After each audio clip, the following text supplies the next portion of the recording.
గతంలో 10 సంవత్సరాలు ఉమ్మడి రాష్ట్రంలో ఒక 10-15 సంవత్సరాలు, ప్రత్యేక తెలంగాణలో ఒక 10 సంవత్సరాలు నోటిఫికేషన్ల కోసం కొట్లాడింది. కానీ మా ప్రభుత్వం వచ్చినాక నోటిఫికేషన్లు ఇస్తే వద్దని అశోక్ నగర్ చౌరస్తాలలో విద్యార్థులు ధర్నా చేసే కాడికి వచ్చింది. ఎందుకంటే మా ప్రభుత్వం యొక్క ప్రాధాన్యత మా ఉద్యోగాలే కాదు, మీకు కూడా ఉద్యోగాలు ఇవ్వాలన్న లక్ష్యంతో ఈరోజు పనిచేసినాము. ఈ 14 నెలల్లో మీకు తెలుసు 60,000 ప్రభుత్వ ఉద్యోగ నియామకాలు చేపట్టి దేశంలోనే చరిత్ర సృష్టించినము. ప్రైవేట్లో 1,00,000 ఉద్యోగాలు ఇచ్చినాము. 3 లక్షల కోట్ల రూపాయల ప్రైవేట్ కార్పొరేట్ పెట్టుబడులు తీసుకొచ్చినాము. యువత యొక్క విద్య, యువత యొక్క ఉద్యోగాలు మా ప్రభుత్వం యొక్క మొదటి ప్రాధాన్యత. అందుకే ఈరోజు ప్రభుత్వం ఉన్న ఖాళీలన్నిటిని కూడా భర్తీ చేసే బాధ్యత తీసుకున్నాం. ఈరోజు గ్రూప్ 1లో కూడా 563 మంది గ్రూప్ 1 ఉద్యోగులకు ఈరోజు నియామక పత్రాలు ఇచ్చే సందర్భంలో కొంతమంది రాజకీయ ప్రేరేపితమైన పిటిషన్లు హైకోర్టులో వేసి ఉద్యోగ నియామకాలను అడ్డుకుంటున్నారు.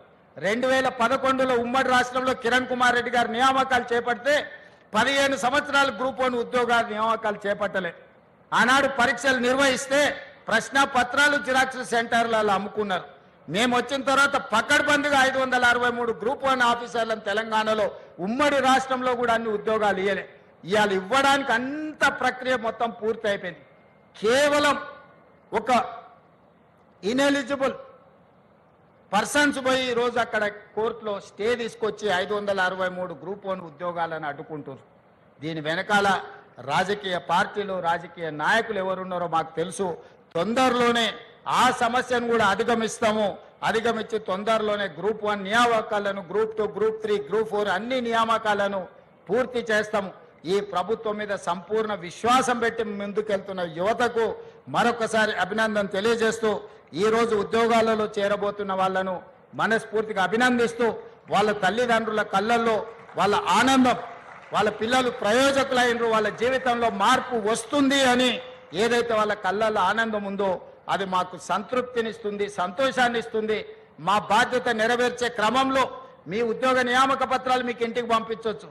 కానీ మిమ్మల్ని ఇక్కడ పిలిచి మీ చేతిలో నియామక పత్రాలు పెట్టినప్పుడు మీ తల్లిదండ్రుల కళ్ళల్లో కనిపించే ఆనందాన్ని మేము చూడడం ద్వారా మాకు ఉద్యోగ సంతృప్తి ఉంటుంది. ఈరోజు బాధ్యత తీసుకున్నందుకు మేము మా బాధ్యత నెరవేరుస్తున్నామని ఒక సంతోషాన్ని కలిగే సందర్భం. ఈ సంతోషకరమైన వాతావరణంలో పాల్గొన్న వాళ్ళందరినీ కూడా అభినందిస్తూ మీ దగ్గర సెలవు తీసుకుంటున్న ధన్యవాదాలు మిత్రులారా.